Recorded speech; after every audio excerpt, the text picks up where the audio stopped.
చంద్రబాబు నాయుడు గారి సహకారం, ప్రధానమంత్రి నరేంద్ర మోడీ, రేవంత్ రెడ్డి గారికి మీరు ఒక రిమైండ్ చేసుకోవాలి. ఏం రిమైండ్ చేసుకోవాలంటే 1/12/2023 ఇదే ప్రెస్ క్లబ్ లా అక్కడ ఏసీ హాల్లా నేను ప్రెస్ మీట్ పెట్టి కొన్ని సబ్జెక్ట్ చెప్పడం జరిగింది. దాని కనెక్టివిటీ ఈ రోజు అవన్నీ కూడా జరగబోతున్నాయి. రేవంత్ రెడ్డిని ముఖ్యమంత్రి చేయబోతున్నానంటే చంద్రబాబు నాయుడు ముఖ్యమంత్రి చేయబోతున్నట్టే అన్ని ఎన్నికలైన తెల్లారి కౌంటింగ్ కాకముందు నేను హెచ్చరించిన. ఈ రోజు అది జరగబోతుంది. ముఖ్యంగా నేను గత కొన్ని రోజులుగా రిటైర్మెంట్ ఎంప్లాయీస్ యొక్క బెనిఫిట్స్ కోసం రెండు నెలలకెళ్ళి నేను పోరాటం చేస్తున్నా. అయితే రిటైర్మెంట్ బెనిఫిట్స్ ఈ భారత రాజ్యాంగంలో మరి కంపల్సరీ ఖర్చు పెట్టాల్సిన పైసలు అంటే కమిటెడ్ ఎక్స్పెండిచర్ కిందకి వస్తుంది. ఈ రాజ్యాంగంలో నాలుగు ఖర్చులలో మొట్టమొదటి ఖర్చు కమిటెడ్ ఎక్స్పెండిచర్లో ఇది వస్తుంది. రెండవది వడ్డీలు, అప్పులు. మరి అటువంటిప్పుడు కమిటెడ్ బెనిఫిట్స్ లో ఉన్నప్పుడు మనకి పైసలు ఎందుకు ఇస్తలేరు అనేది ప్రశ్న. తెలంగాణ ఈరోజు యూనియన్ లీడర్లు ఏం చెప్తారంటే అంటే నేను దీన్ని ఈ తీగ లాగితే నాకు కదిలింది వచ్చింది ఏంటంటే కేంద్ర పాలిత ప్రాంతం అనేది వచ్చింది. ఎందుకంటే ఫ్యూచర్ అనే ముందు ఒక లైన్ చెప్తా. తెలంగాణ నెక్స్ట్ ఫైనాన్షియల్ ఎమర్జెన్సీగా అంటే ఆర్థిక ఎమర్జెన్సీగా ప్రకటిస్తారు. దానికి కావాల్సిన బాటను ఉద్యోగులతోనే వేస్తుండ్రు. ఎందుకంటే కమిటెడ్ బడ్జెట్ రాజ్యాంగంలో ఉన్నది. దయచేసి కొంచెం బ్రెయిన్ అంటే కొంచెం మీరు దమాక్ పెట్టి వింటే అర్థమవుతుంది. మొత్తం కమిటెడ్ బడ్జెట్ అనేది రాజ్యాంగంలో ఉన్నది. ఈ కమిటెడ్ బడ్జెట్ ఏంది? దేనికి? ప్రభుత్వ ఉద్యోగాలకు జీతాలు, రెండవది రిటైర్మెంట్ బెనిఫిట్స్, మూడవది పెన్షన్స్, నాలుగవది పిఆర్సి, ఐదవది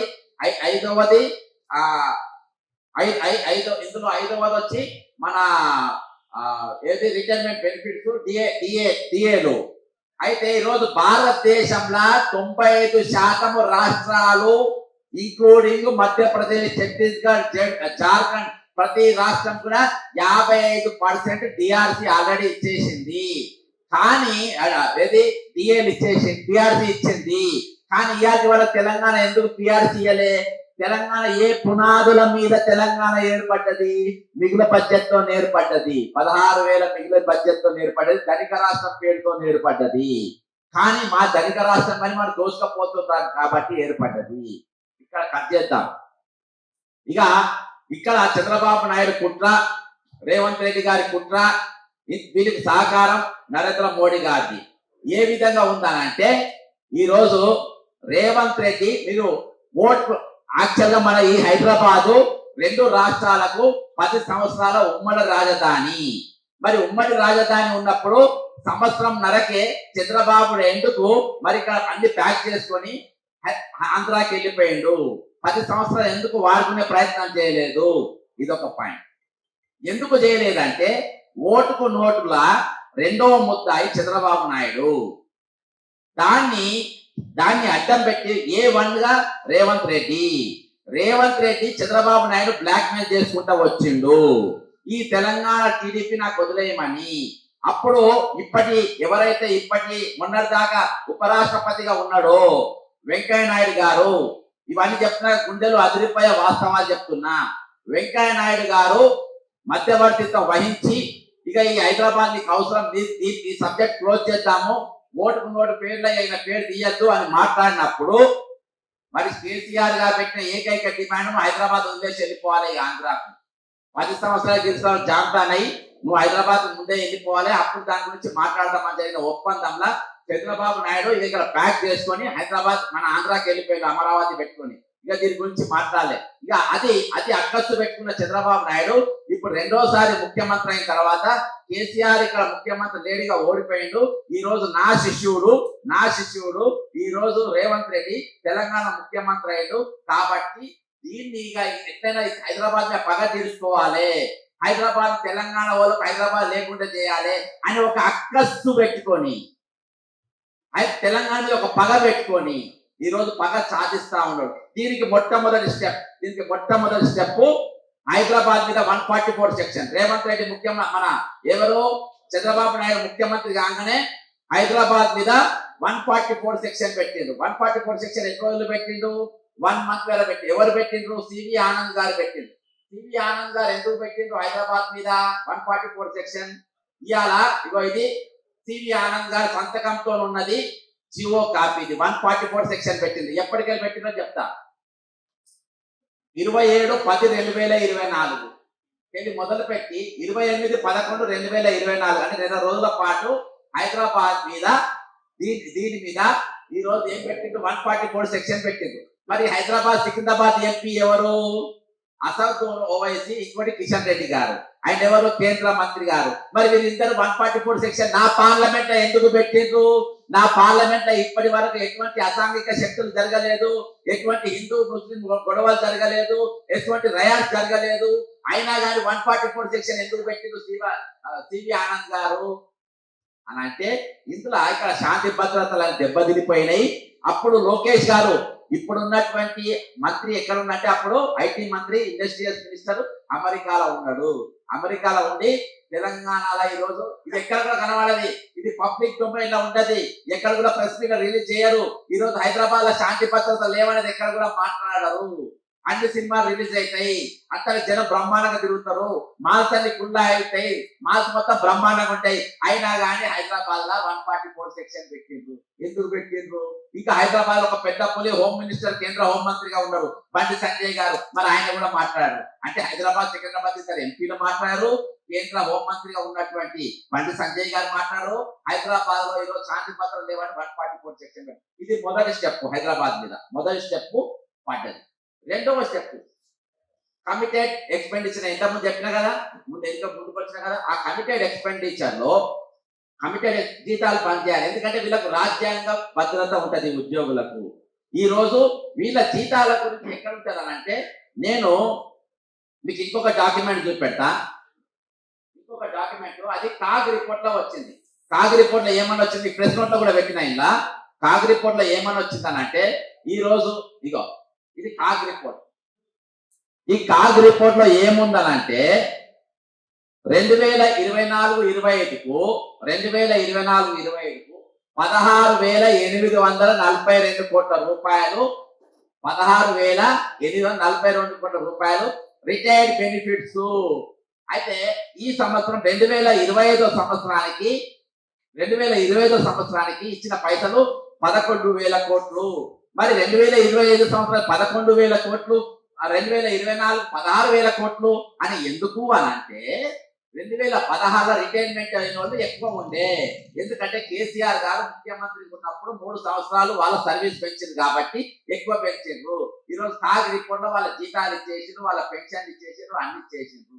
అయితే ఈ రోజు ఒకటి లా అండ్ ఆర్డర్ సిచ్యుయేషన్, రెండవది తెలంగాణ ఈరోజు పిఆర్సీ ఇవ్వలేకపోతుంది, మూడవది ఇవ్వలేకపోతుంది, రిటైర్డ్ బెనిఫిట్స్ ఇవ్వలేకపోతుంది. ఇగో ఇది సాక్ష్యం. ఇప్పుడు ఏమైతుంది? హైదరాబాద్ ఇంకోటి ఏం జరుగుతుంది? రోజు కేంద్రంలో జరిగే సెకండ్ పాయింట్ ఏం పెడతారంటే, హైదరాబాద్ అంటే తెలంగాణలో ఈ రోజు ఆర్థికంగా దెబ్బపడి ఉన్నది. జీతాలు ఇచ్చే పరిస్థితి లేదు, ఇవాళ పిఆర్సీ ఇచ్చే పరిస్థితి లేదు, రాష్ట్ర రిటైర్మెంట్ ఎంప్లాయీస్ పైసలు కూడా ఈ రోజు ఇచ్చే పరిస్థితి లేదు అని చెప్పేసి ఈ రోజు ఎకనామికల్ ఎమర్జెన్సీ అంటే ఫైనాన్షియల్ ఎమర్జెన్సీ ప్రకటిస్తారు. నంబర్ 1 శాంతి భద్రతలు లేవు. నంబర్ 2 రెండవది ఏం చేస్తారంటే ఫైనాన్షియల్ ఎక్స్పెండిచర్ అనేది ఈ రోజు లేదు, అక్కడ ఫైనాన్షియల్ ఎమర్జెన్సీ ప్రకటిస్తారు. మూడవది. నాలుగవ దెబ్బ ఎవరి మీద కొట్టింటే పోలీసు వాళ్ళ మీద కొట్టింది. పోలీసు వాళ్ళను ఏ విధంగా వాళ్ళ మనస్థైర్యం దిగజార్చిందంటే, ఈ రోజు వీళ్ళ పైసలు అన్ని కూడా ప్రతి నెల వాళ్ళ జీతంలోకి వెళ్ళి ఆరోగ్య భద్రత కోసం పైసలు కట్ చేసుకుంటారు. ఇగో ఇది సర్క్యులర్. ఇది మొన్న వాళ్ళ డిఎస్పీ వెల్ఫేర్ ఖండించడు దీన్ని. కానీ ఇవాళ మీరు ఏ పోలీసులైనా అడగండి, మీకు యశోదలో ట్రీట్మెంట్ దొరుకుతుందా, అపోలోలో ట్రీట్మెంట్ దొరుకుతుందా, మీకు వేరే కిమ్స్లో వాళ్ళ ట్రీట్మెంట్ ఉంటుంది. వాళ్ళు ఉస్మానియా పోవాలి, లేకుంటే మన ఏది గాంధీ దవాఖానకు నిమ్స్ దవాఖానకు పోవాలని ఇంకో బాధాప్త జీవో ఉన్నది. ఇది సర్కులర్, పోలీస్ జీవో సర్కులర్. ఇంకో పక్కన వాళ్ళ సంతకాలు ఉంటాయి, చిన్న చిన్న సంతకాలతో వాళ్ళది ఉంటుంది. అది ఖండించిన కాబట్టి ఇది వాస్తవం. ఇక ఐదవది ఇగో ఇది తెలంగాణ ఈ రోజు ఆర్థికంగా వెనుకబడ్డది కదా. ఇగో తెలంగాణ యొక్క ఆర్థిక పరిస్థితి, తెలంగాణకు రాబడి మరియు ఎక్స్పెండిచర్. రాబడి ఎక్స్పెండిచర్ బొంగ మనం మిగిలేది ఎంత, ప్రతి నెల మిగిలేది ఏంటంటే 30,000 కోట్ల పైసలు మిగులుతాయి. ఈ రోజు మన రాబడి ఇది అయిపోయినాక ఫోటో తీసుకోవచ్చు, నేను ఇళ్ళ కూడా పంపిస్తా. ఇందులో మన రాబడి 60,000 కోట్ల రూపాయలు, అంటే దాదాపు 90,000 కోట్ల రూపాయలు వస్తాయి. ఇందులో మనకు వచ్చేది tax revenue, goods and service tax, stamps and registration, land revenue, sales tax, state excise duties, state share of union taxes, other taxes, non tax revenue, grant aid, ఇవన్నీ వస్తాయి. మళ్ళా ఇందులో మనకు ఖర్చు అయ్యేది జీతాలకు, పెన్షన్లకు, సబ్సిడీలకు, శాలరీస్, వీటికి ఖర్చు అవుతాయి. ఇక తక్కిన మొత్తం మిగిలేది దాదాపు 30,000 కోట్ల రూపాయలు మిగులుతాయి ఇవన్నీ బొంగ. మరి మన రాష్ట్రం ఈరోజు ఫైనాన్షియల్ ఎమర్జెన్సీ ఉందా అంటే ఈ 30,000 కోట్లలో కూడా ఫస్ట్ ఏం కట్టాలి? ఫస్ట్ జీతాలు ఇవ్వాలి, పెన్షన్లు ఇవ్వాలి, తర్వాత మన రిటైర్ బెనిఫిట్స్ ఇవ్వాలి. అంటే కమిటెడ్ ఎక్స్పెండిచర్ మొత్తం కంప్లీట్ చేసిన తర్వాత మిగతా పైసలు ఏమైనా మిగిలితే అవి అప్పులు కట్టాలి. కానీ ఇక్కడ రేవంత్ రెడ్డి గారు ఏం చేస్తుండ్రు, బట్టి విక్రమార్క గారు ఏం చేస్తుండ్రు? బట్టి విక్రమార్క రేవంత్ రెడ్డి ఇద్దరు బిల్లా రంగాల లెక్క తయారైంది. ఈ బిల్లా రంగాల లెక్క తయారై ఇద్దరు ఏ విధంగా తెలంగాణ దోసుకోవాలి, ఏ విధంగా చేసుకోవాలంటే ఎంత చిల్లరగాలంటే వీళ్ళు ఇంత చిల్లర ముఖ్యమంత్రులు, ఉప ముఖ్యమంత్రులు మన జీవితంలో ఎక్కడ చూడే, ఎక్కడ కూడా కనవాలి. ఈ రోజు వీళ్ళు ఎంత తయారైపోయినంటే ఈ రోజు పైసలు లేవంటారు, అన్ని లేవంటారు. ఈ రోజు సీక్రెట్ గా ఒక నడుస్తుంది. రేవంత్ రెడ్డి ఏ ఇట్లుంటుంది, ప్రభుత్వ భవనం ఉంటుందా, గవర్నమెంట్ ఇట్లుంటా, ప్రైవేట్ ఇట్లుంటుందా, సొంత ఇంట్లో ఉంటుంది. మరి దానికి రిపేర్లు అయితే ఎవరు పెట్టాలి? పైసలు ఆయన పెట్టుకోవాలి. కానీ ఈ రోజు పైసలు ఎవరు పెడుతుండ్రు? ప్రభుత్వ ఖజానాతో ఆయన 3 కోట్ల రూపాయలు పెట్టారు, ఇల్లు రిపేర్ నడుస్తుంది. ఆల్రెడీ 1,45,00,000 రూపాయలు రిటైర్మెంట్ ఆ పైసలు పుట్టినాయి. మరి మీరు ఏ విధంగా ఈ రోజు వెనుకబడ్డది? ఈ రోజు మన ఫైనాన్స్ మినిస్టర్ గారు చాలా బీదోడు, కనీసం ఒక ఫంక్షన్ హాల్ తీసుకొని పెళ్లి చేసుకునే పరిస్థితి లేక ఈ రోజు ప్రగతి భవన్ ఆయన కొడుకుని ఎంగేజ్మెంట్ చేసిండ్రు. పైసల ఖర్చు అంతా మనదే. మరి పైసలు ప్రభుత్వం ఆయన కొడుకు ఎంగేజ్మెంట్ కూడా ప్రజా ఖజానాకి వెళ్ళి పైసలు ఖర్చు పెట్టినప్పుడు మరి ప్రభుత్వ ఖజానా లాభమా నష్టమా? లాభమే కదా. మరి వీళ్ళ వేజెస్ ఎందుకు ఇవ్వవు? దీని ఎంత ఉన్న కుట్ర ఏంటి? ఇక తెలంగాణ ఉద్యమ కాలం చాలా బిజీగా చేశారు. గతంలో తెలంగాణ ఉద్యమంలో ఉన్న వాళ్ళు కూడా ఇలా చాలా బిజీ సబ్జెక్ట్ దేని మీద పట్టుకున్నారు. ఈ రోజు ఈ యూనిటరీ ఇవన్నీ జరుగుతున్నటువంటి విషయాలపైన మాట్లాడకుండా ఈ రోజు ఏ సబ్జెక్ట్ మీద పోయినరు? నంబర్ 1 మార్వాడి, నంబర్ 2 బాలసుబ్రహ్మణ్య విగ్రహం. డైవర్షన్ ఇది.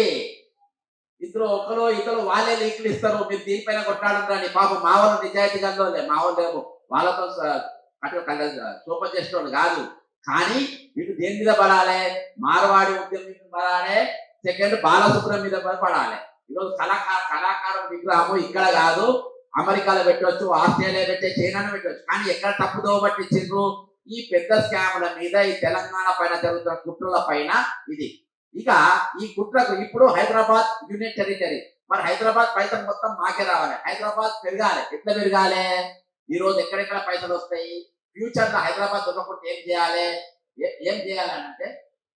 చేయాలనంటే ఈ రోజు నంబర్ 1 హైదరాబాద్ ఎక్స్టెన్షన్ చేయాలి.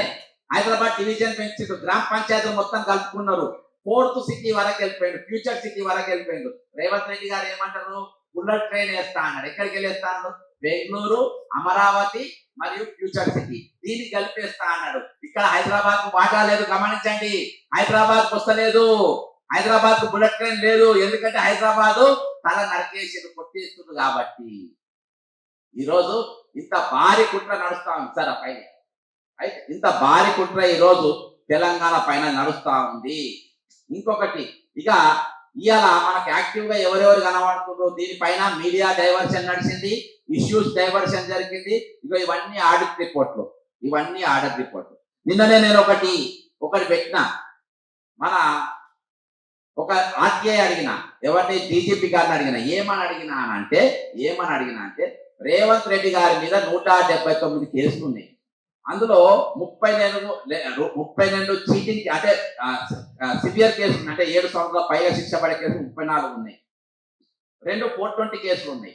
ఈ విధంగా మొత్తము ఈ రోజు రాష్ట్రానికి ఉన్నది 420 ముఖ్యమంత్రి. అంటే ఈ రాష్ట్రానికి నా ముఖ్యమంత్రిని, ఈ రాష్ట్రం నన్ను గుర్తుపెట్టుకోవాలి, భావి తరాల వాళ్ళు నన్ను గుర్తుపెట్టుకోవాలనే ఆలోచన ఒక క్రిమినల్కి ఎప్పుడు ఉండదు. ఈ క్రిమినల్కి ఏముంటది అంటే 420 కేసు కూడా ఉంది కాబట్టి వీళ్ళకి ఏముంటది, ఇవాళ దోసుకోవాలి, దాటాలి, తెలంగాణ నమ్ముకోవాలి, దాటాలి, తెలంగాణ ఏమైనా నాకు పర్వాలేదు. ఈ రోజు భేదావరం మొత్తం నా దగ్గర గడ్డ కట్టేసుకున్నా, ఉద్యోగ సంఘాలంతా ఈ గడ్డ కట్టేసుకున్నా, వీళ్ళ తరఫున మాట్లాడేవాడు ఎవరు లేడు. కాబట్టి ఇది రైట్ టైం. ఉద్యమకారులు లేరు. ఈ రోజు కేంద్ర పాలిత ప్రాంతంగా హైదరాబాద్ ప్రకటించిన ఇలా అడిగే నాదు లేడు, మాట్లాడేటోళ్ళు లేడు, ప్రశ్నించేటోళ్ళు లేరు, ఈ రోజు ఉద్యమాలు చేసేటోళ్ళు లేరు. అందరు కూడా ఈ రోజు నీరు గారిపోయింది. అందరు కూడా ఏదో ఒక గదిలో ఉన్నారు. ఎందుకంటే ఈ రోజు సిండికేట్ నిర్ణయం ఇది సిండికేట్ నిర్ణయం. ఇక మాట్లాడితే ఎవరు మాట్లాడాలి? కేసీఆర్ మాట్లాడాలి. దీనిపైన ఎవరు మాట్లాడాలి? కేసీఆర్. మరి కేసీఆర్ ఇలా అడికోర్ మాఫియా రంగంలో దిగుతుంది. నేను అడికోర్ మాఫియా రంగంలో దిగుతుంది. ఈ అడికోర్ గురించి ఎప్పుడు మాట్లాడినా సేమ్ ఏది ఎలక్షన్ అయిపోయిన 2023 డిసెంబర్ 1వ తారీఖు రోజు ప్రెస్ క్లబ్ లో ఎప్పుడైతే రేవంత్ రెడ్డి ముఖ్యమంత్రి అయ్యారో ఆ రోజు ఈ అడికోర్ మాఫియా గురించి మాట్లాడినా. ఈ అడికోర్ మాఫియాలో 4 ఉంటారు. ఎవరెవరు ఉంటారు? ఈ పార్ట్నర్షిప్ రేవంత్ రెడ్డి గారు, కల్వకుంట్ల కవిత, సూదిని సృజను, కవిత బినామీ అయిన విందుల మందుల అన్నట్టు ఆమె 4. ఇగో ఇది నా సాక్ష్యం, ఓకేనా? ఇది నా సాక్ష్యం. ఇలా కల్వకుంట్ల కవితనిగా ఇప్పుడు వదులుతారు. ఈయన ఏం చేస్తుంది అంటే కల్వకుంట్ల ఫ్యామిలీని మొత్తం డిస్టర్బ్ చేసుకుంటా కూర్చుంటది. కల్వకుంట్ల ఫ్యామిలీని బీఆర్ఎస్ డిస్టర్బ్ చేస్తుంది. ఎందుకు? వాళ్ళు యూనియన్ టెరిటరీ గురించి మాట్లాడుతూ, ఈ హైదరాబాద్ తలకాయ కొట్టేస్తుంటే మాట్లాడుతూ వాళ్ళు ఎంగేజ్ అయి ఉండాలి. కాబట్టి ఇప్పుడు మాట్లాడేవాడు ఎవడున్నాడు? ఎవడు లేడు. ఎవడు అంటే నా సొంతోడు ఒకడు ఉన్నాడు, కానీ ఎవరు మాట్లాడదు. నా గురించి ఏంటంటే పక్క చేసిన ఏం మాట్లాడినా స్పందించద్దు, మాట్లాడద్దు. ఒక రోజు ప్రెస్ మీట్ పెడతారు, ఒక రోజు ఇది పెడతాను, ఒక బహా కుట్ర. కాబట్టి ఎవడు మాట్లాడు, లంగలు మాట్లాడు, దొంగలు మాట్లాడు, 420 మాట్లాడు.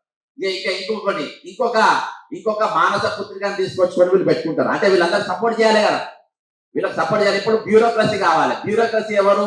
Chief secretary Ramakrishna Rao. ఆయనను కూడా నేను ఇదే వేదిక మీద ఖండించిన. ఆయన నియామకం చేయొద్దని ఇదే ప్రెస్ క్లబ్ ద్వారా చెప్పిన.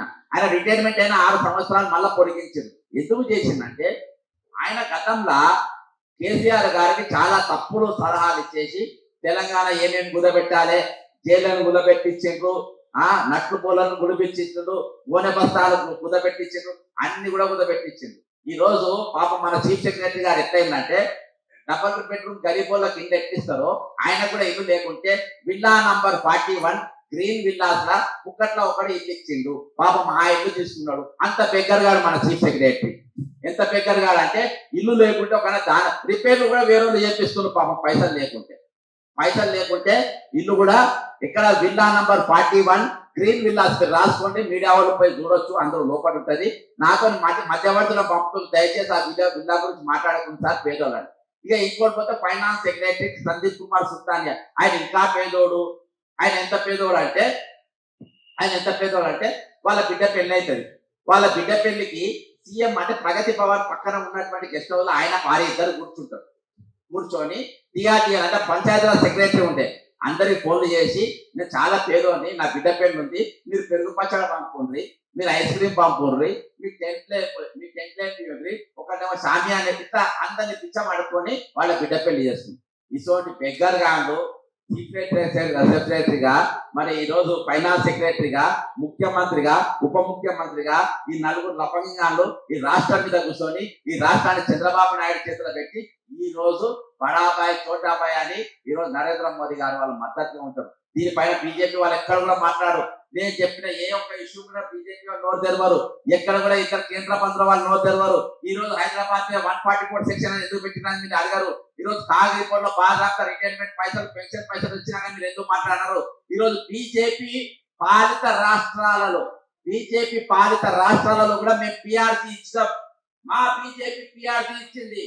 మేము మధ్యప్రదేశ్ లో పిఆర్సీ 55% ఇచ్చినాం, గోవాలో 55% ఇచ్చినాం, మేము ఛత్తీస్గఢ్ లో 55% ఇచ్చినాం, మేము ప్రతి దగ్గర 55% ఇచ్చినండి. మీరు కల్లా కొట్టి ఈ రోజు బండి సంజయ్ గాని, కిషన్ రెడ్డి గాని మా బీజేపీ రాష్ట్రాల్లో మేము ఇచ్చినాం. రేవంత్ ఎందుకు ఇస్తలేమని ఎందుకు సవాల్ చేస్తలేరు? ఎందుకంటే మీరు అందరు కలిసి ఈ రోజు ముందటికెళ్ళి వెనకకెళ్ళి తలా ఒక కోట్లు, ఒక 100 కోట్లు పొడిచి ఈ రోజు తెలంగాణ దంపనికి మీరు అందరు కత్తులు అందిస్తున్నారు. కాబట్టి ఇవన్నేకమైన ఈరోజు అనేకమైన ఇష్యూస్ ఈరోజు మీ ముందుకు తీసుకున్నారు. తెలంగాణ ప్రజలు ఆలోచించండి. ఈరోజు పార్టీలకు అతీతంగా మీరు ఆలోచన చేయాలి. మొండెం ఎగిరిపోయిన తెలంగాణ మనకు అవసరమా? తలకాయ ఎగరగొట్టిన తెలంగాణ మనకు అవసరమా? ఇయాటికి నా రాష్ట్రము, నా తెలంగాణ లాభంలోనే ఉన్నది. నా తెలంగాణను ఈరోజు ఫైనాన్షియల్ ఎమర్జెన్సీగా ప్రకటించే ప్రయత్నం చేస్తుంది. ఈరోజు పూజారి కాంట్రాక్టర్ ఎవడు? సీఎం రమేష్. రిత్విక్ కన్స్ట్రక్షన్స్ వాడు పూజారి దగ్గర ఈరోజు కాంట్రాక్టర్ గా ఆయన ఉంటాడు. ఆయన ఎవరు? అమిత్ షాకు అత్యంత సన్నిహితుడు. కాబట్టి ఈరోజు మొత్తం ఈరోజు ఏది ఇదివరకు జాతీయ మీడియా అంటే నేషనల్ మీడియా, జాతీయ మీడియా ఈరోజు తెలంగాణతో లేదు. నా జాతీయ మీడియా లేదు, నా జాతీయ మీడియా లేదు. మరి అది ఏ జాతి అనేది మీరు అర్థం చేసుకోవాలి తెలంగాణ ప్రజలు. కాబట్టి ఈరోజు బీజేపీ కానీ, టీఆర్ఎస్ కానీ, కాంగ్రెస్ కానీ, ఎంఐఎం కానీ, సిపిఐ కానీ, సిపిఎం కానీ, మేధావులు కానీ, మీరు ప్రతి ఒక్క కార్యకర్త, ప్రతి ఒక్క ఎమ్మెల్యే, ప్రతి ఒక్క మంత్రి ఈరోజు మీరు తెలంగాణ ముఖ్యమా, మీకు మీ స్వార్థం ముఖ్యమా, మీ పార్టీ ఎజెండాలు ముఖ్యమా, ఈరోజు తెలంగాణ యొక్క భవిష్యత్తు మన ముఖ్యమా? వచ్చే తరాల కోసం మనం ఏమిద్దాం? తెలంగాణ ప్రజల కోసం వచ్చే తరాల కోసం మనం వాళ్ళ చేతిలో ఏం పెడదాం? ఈరోజు మొండెం లేని శరీరాన్ని పెడదామా, లేకపోతే తలకాయ ఉన్న తెలంగాణ మనం వచ్చే తరానికి మనకు అప్పచెప్తామా? ఈరోజు ఇది మామూలు సామాన్యమైన విషయం కాదు. ఈరోజు తెలంగాణ మంత్రులు మీరు రాజీనామా చేయాల్సిన అవసరం ఉంది. ఎమ్మెల్యేలు మీరు రాజీనామా చేయాల్సిన అవసరం ఉంది. తెలంగాణలో ఉన్న ప్రతి పౌరుడు ఈరోజు బిగాల్సిన అవసరం ఉంది. ఈరోజు బాలసుబ్రహ్మణ్యం గారి విగ్రహం కాదు, మారవాడితో మన పంచాయతీ కాదు. ఈ రోజు మన పంచాయతీ చంద్రబాబు నాయుడుతో, బీజేపీ నాయకులతో ఈరోజు తెలంగాణ కోవట్టుగా మారి తెలంగాణను ఈరోజు అస్థిరం చేసే ప్రయత్నాలు చేస్తున్న వారితోని ఈరోజు మన యుద్ధం జరగబోతుంది. ఈ తెలంగాణలో 4 కోట్ల మంది ఈరోజు మరొకసారి పిడికిలి బిగాల్సిన అవసరం ఉన్నది, పోరాటం చేయాల్సిన అవసరం ఉంది. ఈ రోజు మనతో మేధావి లేరు, టాక్స్ పేరర్స్ లేరు, మనల్ని హెచ్చరించేటోళ్ళు లేరు, మనం నడిపించే నాయకులు లేరు, మనతో నిలబడే నాయకులు లేరు. ఈ రోజు అందరినీ చక్రవ్యూహంలో, చక్రబంధంలో ఈ రోజు కట్టేసి పడేసినారు. ఎవరు మాట్లాడే పరిస్థితి లేదు. అర్థం చేసుకోండి. కాబట్టి ఇది నేను రిటైర్మెంట్ ఎంప్లాయీస్ యొక్క తీగ లాగితే బయటకు వచ్చిన డొంక. ఇది మొత్తం గదిరేండ్రు. రేవంత్ రెడ్డి గారు ఏమన్నారు? మీరు అంటే నన్ను కోసిన రూపాయి వెళ్ళదు అన్నాడు. నన్ను కోసిన రూపాయి కాదు, 60 కోట్ల రూపాయలు తీస్తాను నేను. 60 కోట్ల రూపాయలు లాభం చూపెడతా. మాట్లాడే దమ్ముందా మీకు? కాబట్టి నేను డైవర్ట్ కావద్దని ఒకటే సబ్జెక్ట్ పట్టుకుంటున్నాను. నేను అన్నిటి కూడా ఇవాళ తెలంగాణ ప్రజలతోని, తెలంగాణ ఏదైతే మన మనోభావాలతోని ఈ రోజు ఫుట్బాల్ ఆడుకునే పరిస్థితి వచ్చింది. కాబట్టి ఆలోచించండి. ఇది ప్రతి నాయకుడు, ప్రతి ఎమ్మెల్యే, ప్రతి ఎంపీ ఈరోజు మీరు రాజీనామా చెయ్యాలి. తెలంగాణ ఉద్యమ బాట పట్టాలి, తెలంగాణను కాపాడుకోవాలి. లేకుంటే హైదరాబాద్ మన చేతిలో ఉండదు. ఈరోజు హైదరాబాద్ 40 కిలోమీటర్ల దూరంలోకి వెళ్ళిపోయింది. అదేది కూడా మనకు ఉండదు. మన చేతిలో ఏముండదు. అర్థం చేసుకో. జై తెలంగాణ, అమరవీరులకు జోహార్. జడ్సన్ గారు చెప్పినట్టు అంతా ఒమిషన్స్ కమిషన్స్ నడుస్తున్నాయి కేంద్ర రాష్ట్ర ప్రభుత్వాలు. ఇక్కడ తెలంగాణ జరిగేది ఏంటి అంటే అప్పులు పుట్టట్లేదు, అక్కడ కనీసం మేము డబ్బులు లేదని చెప్తున్నారు. మూసి ప్రాజెక్ట్ అంటారు. పేపర్ సిటీలో గ్లోబల్ సమ్మిట్ జరిగింది. ఇక్కడ మొదలైంది మిస్ మేనేజ్మెంట్ అంటే mischief management, mortgage, miss world అంతా కంప్లీట్ కుంభకోణాలమై మూసి అన్ని అంశే. ఇక్కడ జరుగుతుంది ఏంటి? కనీసం శాంతి భద్రతలు కూడా కాపాడలేని పరిస్థితి. 179 కేసులు చెప్తారు చీఫ్ మినిస్టర్ పైన.